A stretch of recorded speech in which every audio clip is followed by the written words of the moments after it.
What's up, guys? Yuri here. Welcome back to the Healthpreneur Show. Today, we have a former lawyer turned coach for young professionals, digital course creator, and speaker who helps others become the most authentic version of themselves and build out lives that truly light them up.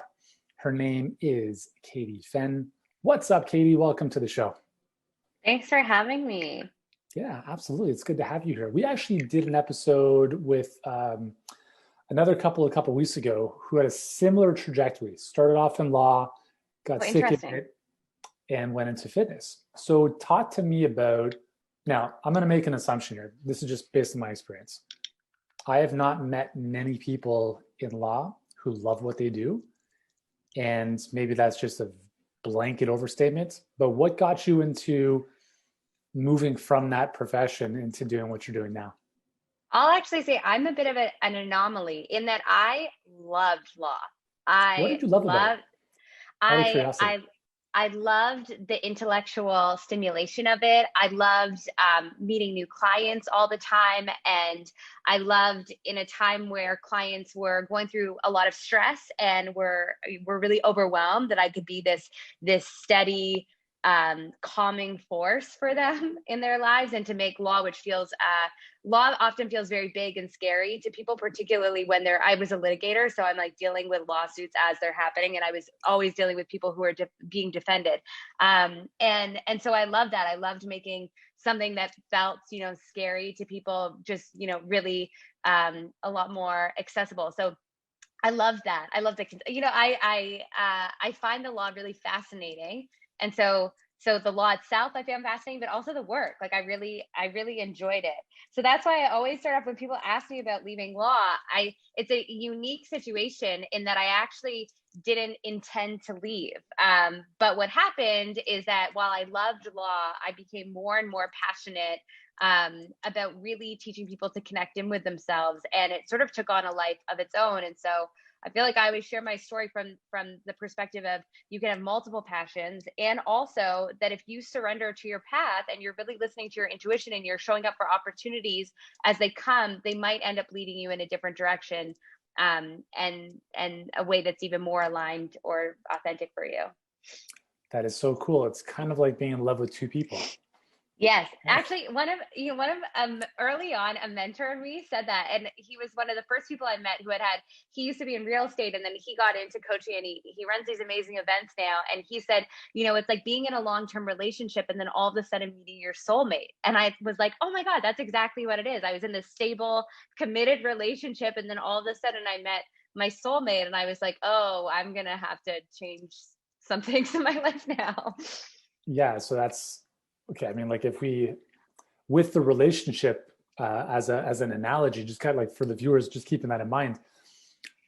How do you go from I've been in this relationship, everything's great, we've built this amazing journey together, to I need to be with the thing or the soulmate that I know I need to be with, or do the thing that I know I need to do here? Yeah, I think that part of it is firstly honoring the relationship that you've been in first. So it's not about like seeing the shiny next thing and jumping immediately into that. And I share that a lot with people when they're first starting, because I think a lot of the time you meet the soulmate or you get the idea of the business you want to start. And I think a lot of people, in my opinion, leap too soon. They don't have a solid foundation built, and they leap into something without fully thinking it through. Same if you're in a relationship and all of a sudden you come home and you say, I'm leaving you for this person I just met. And so I think the first thing is to honor the where you've been at, the stage that you've been at, the job that you've had, the relationship that you've had. What have you learned there? Who did you become in that? And to really process that fully, of just getting to a point where you feel complete, that regardless of what's coming next, that you feel like you've learned everything that you were intended to learn there and have really reflected on that. And so you can leave it with grace and also feeling clear. And then while you're simultaneously doing that, or once you've done that, then I think when it comes to, like jumping forward toward the soulmate, it's building a foundation. It's not just like going off an idea or going off the passion or whatever else, of really having built out or been thoughtful about what the life or the next chapter with that person or with that job is actually going to look like. That's awesome. And were you kind of like moonlighting as you know, while you're doing your legal work, starting to build the foundation off hours for the dream? What, like, walk us through what that looked like for you for those first, like, and what length of time was that from the time you started thinking about this to like the full leap? So it was a 5-year process for me. So I built it out. I built it out over the course of 5 years on the side of my law practice. So I was a lawyer for 6 years. So like basically, I was only a lawyer for the first year, and then after that, this started to build out. Yeah. And basically, for me, what what was helpful for that about for me and for other people who are working careers and building up their own businesses on the side, I think that what it does is it allows you to fully explore new, each creation fully and really lay a solid foundation of it so that each thing builds. So I first started teaching meditation. Then the next year after that, I started coaching. And then the next year after that, I started to lead women's circles and host these gatherings for women. And then from there, that then expanded into retreats in year 4. And then in year 5, I added online coaching and online programs. And so by the time that I fully left law, I had, a solid foundation of teaching meditation and meditation workshops, the coaching, and that I've been doing at that point for 5 years. And so it really, it was a solid foundation for me that I leapt into. And I think while some people that's not the move for them, I know other people maybe were like me and were a bit more, a bit more pragmatic and a bit more, I think that there's something to be said for building a solid foundation, as opposed to, I think a lot of entrepreneurs are taught just, jump off the ledge and into the unknown and you'll be caught. And that's just like, I was a lawyer, like that's not my personality.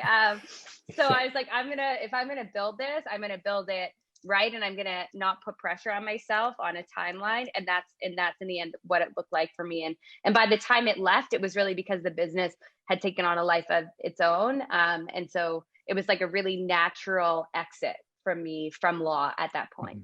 That's cool. How do you find being an entrepreneur versus working in a law firm? Like, what are some of the similarities and what are some of the differences? I think that both really push your edges in terms of growth. I think, law is the type of place where it's built on you being wrong and having to prove that you're not wrong. So I find that was a challenge that's still true. I feel like I'm not having to prove that I'm not wrong anymore, but I am, being an entrepreneur is always, losing or having setbacks or having failures and having to not make it mean anything and to not take it personally. And so learning to not take things personally, both in law and entrepreneurship, are two things that I find very similar. However, one of the biggest differences that I find is, in law, you have a billable hour target. It's very much like hours in, hours out. The more you build, the more that you're rewarded for it. And for me, particularly as a woman, what I've loved is being able to just follow the rhythm of my own cycles of inspiration, of creativity, of when I need to rest, of when I'm feeling, really energized and when I'm not. And that, for me, that freedom to be able to kind of live a bit more in a cycle has been a really, really powerful thing that I think is, when you go into entrepreneurship, is something that's available to you, that's not in those, jobs that require you to be on certain times of the day every single week. Yeah, no kidding. Is the Harvey Specter Suits world the reality? Because I love that show. I'm not sure if that's really, how it works behind the scenes, but Yeah, I think every single law show has some element of truth to it. Mainly because I also think that it takes a certain type of person to go into law, and particularly, if you have someone who's in litigation of any sort, whether it's, corporate or criminal or civil, like I did, it's just you have to. It's just a certain type of character that's willing to do that work, who wants to get in front of judges, who wants to get into this world. And that's why I feel like a show like Suits or any of the other ones, I think, does depict in a way that's pretty truthful, just the personalities that you're always dealing with in law, from clients to the people that you work with to the judges that you're up against. So I think that there is a lot of truth to it, although they're just like glamorized. I wish my life was that glamorous. Well, the good news is that is the deepest question I'm going to ask you in today's interview. So it's only getting worse from here. Yeah, yeah, No, no, I'm just kidding. perfect. So how did you, so you went from, you started off in kind of the meditative side of things. So that, is that right? Was that something that birthed out of like what you were doing legally, like in law, or was it like a coping mechanism for you that you just got really good at and wanted to share with others, or how did that start? Yeah, so it started because I mean, when I was younger, I got into yoga and I would meditate before class, although I didn't know at the time that it was. And so I kind of had that experience and that passion for yoga. And then when I started practicing, I was so in over my head. I was so overwhelmed.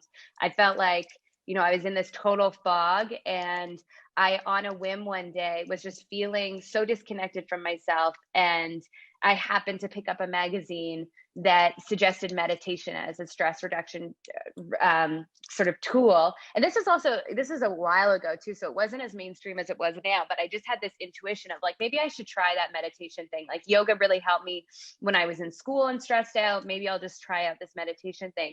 So I taught myself because there weren't fun apps or things to do it, and it really, honestly, true, it changed my life at the time. Like I became so much more focused. My stress levels went way down, and it was so transformational.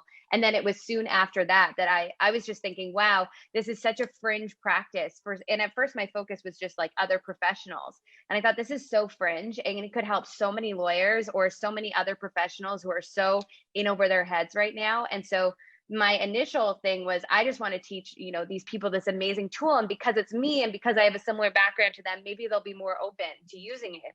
So that was really the initial impetus. Like I had a really powerful transformation meditating, and then I really wanted to just share it with other people. And was it well received? Was that your target audience when you first started?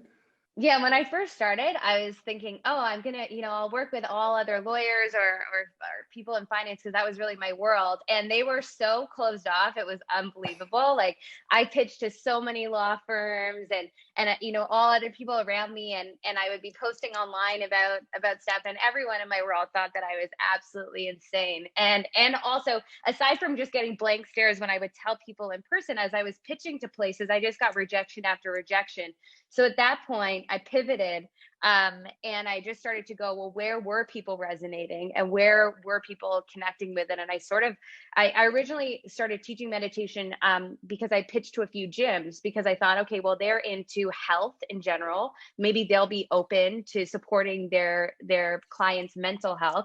And that's how I first kind of got my foot in the door, was that way. I had this one boutique gym allowed me to come in and do a meditation workshop for their people. But basically it's only now, like this has now been 8, 9 years. Only now am I having a lot of lawyers or people that had a similar background to me reach out to me for they're only awakening to it now. Like they were Yeah, so closed. And so for several years I didn't work with any of them. And most of them still think I'm nuts, I think too. But that's so great. it is. I think you're on the right track when people think you're nuts. Totally. You Yeah. know, Hmm. how did you deal with the rejection? I think that the lucky thing is I was following a lot of other entrepreneurs at the time too. And I think that I just applied, I think a lot of the people that I was inspired by, like there's this woman, Lori Harder, who's a really amazing female entrepreneur. And she hammered home a lot. Like, it's just normal. You're going to get rejected and get over it. And I think at the time, just reading other entrepreneur stories of all the times they got rejected, that just Yeah. was one thing that really helped me be like, okay, this is just par for the course and this is what's going to happen. And then I came up with like a little rejection ritual that I would do, because you feel the rejection. I would feel it in my body, and I would create this whole story like, what are you doing? You're going to get rejected. We create these narratives. So I also created my own rejection ritual. It's like, you get the rejection, I would take a pause. I'm not going back to my computer for an hour, and I would just say my affirmations, like everything's going to unfold perfectly. I'll be led in a new direction, and I would just say those affirmations to myself until eventually it became true. That's huge. That internal self-talk is massive, right? Because some people might be like, I'm not good enough. You see, it didn't work out. I told you so. That I call it Yeah. the whiner, right? Yeah, I call it the gremlin. My little Yes, a little. gremlin in the corner there. That's so cool. Um, I completely just lost my train of thought there for a second. Um, so, so yeah, so you go from starting meditation, pitching it, rejection, rejection, rejection. How do you keep moving through that, and how did that start to evolve into the next thing? What I ended up doing is during that time, interestingly, so I had a few things that were happening with meditation, that were starting to unfold, like a few workshops and whatnot. And at that time, I then happened to go to a speaker's event where I heard it was the same speaker actually who I said earlier on this podcast about, who had said, it's like you're in a relationship and then you meet your soulmate. And so I saw him speak, and I went up to him after the speaking event because I hadn't met anyone else who was speaking in this way, basically. And he agreed to meet up with me. I sort of said, "These are my, I have this idea, but I keep getting these rejections, and I'm not sure what to do." And it was so unlike me too to go up to him, but I went. I just felt inspired to.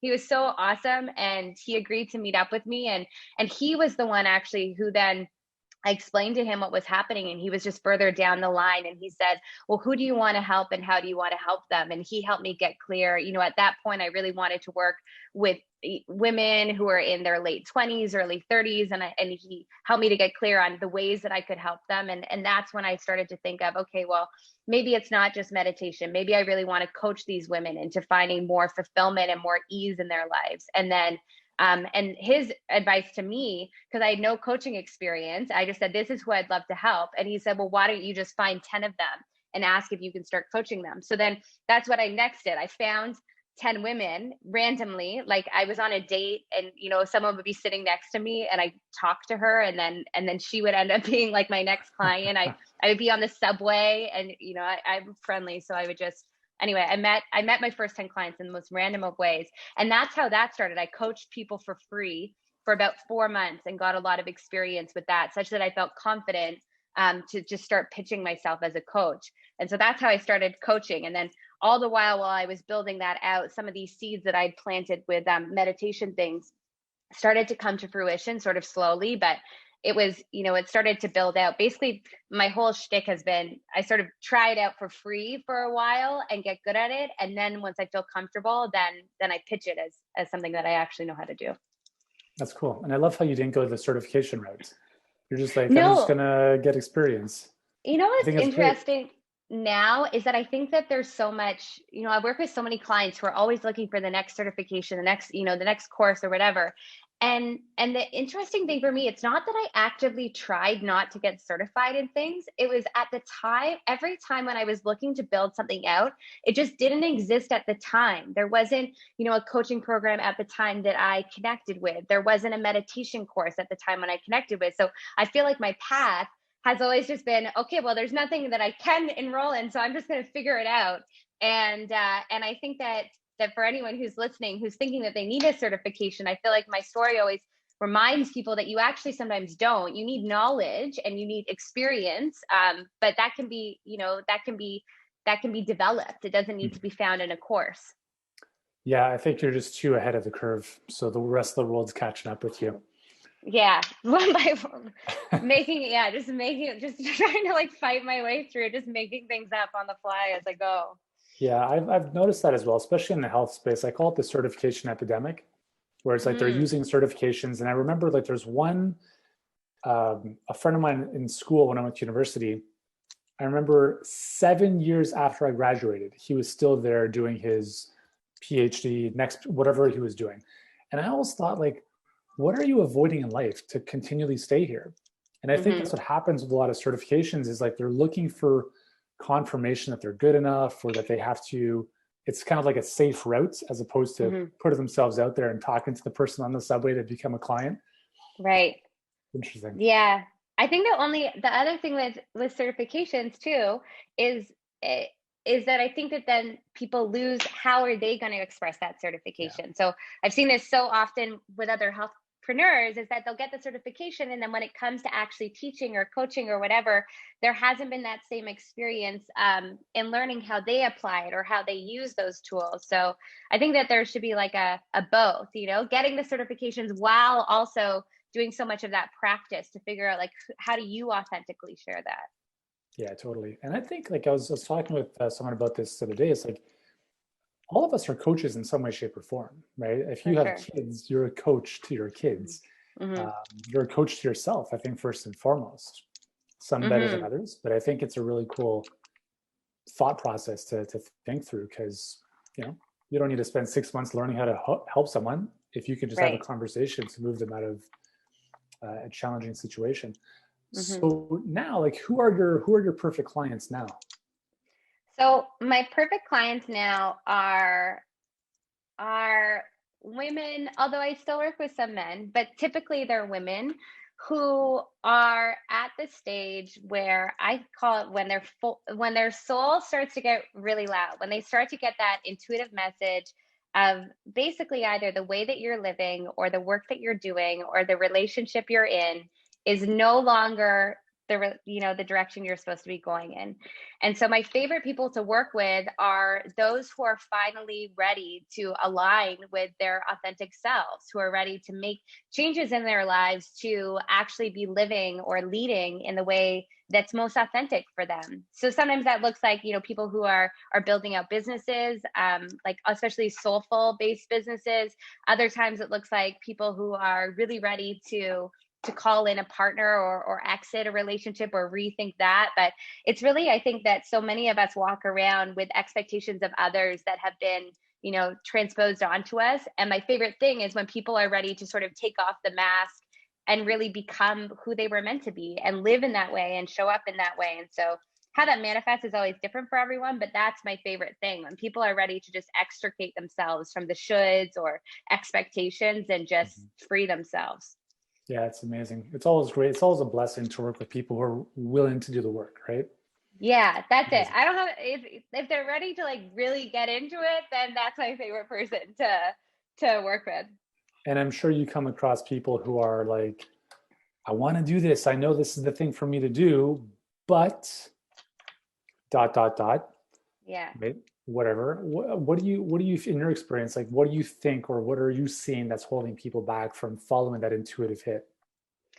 I think a big thing is money for people. I think that and I don't know where it really came from, but I think that there's a lot of people who in the stability from their job feel that they couldn't create that stability for themselves in another career. So I see that a lot for people thinking, oh, if I leave this career, how could I possibly find the stability that I have in my current job? That's one of the biggest things that I see. The other thing that I see hold people back all the time is like overthinkers anonymous. Like people, because I think what happens is you have a big vision, and then it's that your logical mind wants to know the 17 steps to get there, and absent knowing that, some people just fail to take any steps at all. And so that's the second thing that I think I see most often, other than people trying to be like not wanting to walk away from the cushy security of whatever their life offers them, based on a fallacy that they can't create it for themselves somewhere else. And the other thing is just not knowing the how or not knowing the 17 steps, and then kind of getting paralyzed then by not taking any action at all. It's so funny. We come up against that all the time. And it's like, what does it look like? I've never done this before. Great. Did you know how to adjust spines before you went to chiropractic college? Mm-hmm. No, but that's why you went to school, right? It's Mm-hmm. just, yeah, we're humans are fascinating. Like the way we work is just interesting. Catie, this has been really cool, and I wish we could spend more time speaking together because we could talk about this for hours. Mm-hmm. Before we finish off, what is the best place for people to follow you online and learn more about what you do? Sure. The best place to get in touch with me is either through my website, which is my name, catiefenn.com, Catie with a C. Same thing, or on Instagram, also under my Awesome. name, Catie Fenn. So those are two really great places to get started. Oh yeah, awesome. We'll be sure to link up to those in the show notes. Catie, thanks so much for sharing a piece of your journey with us today.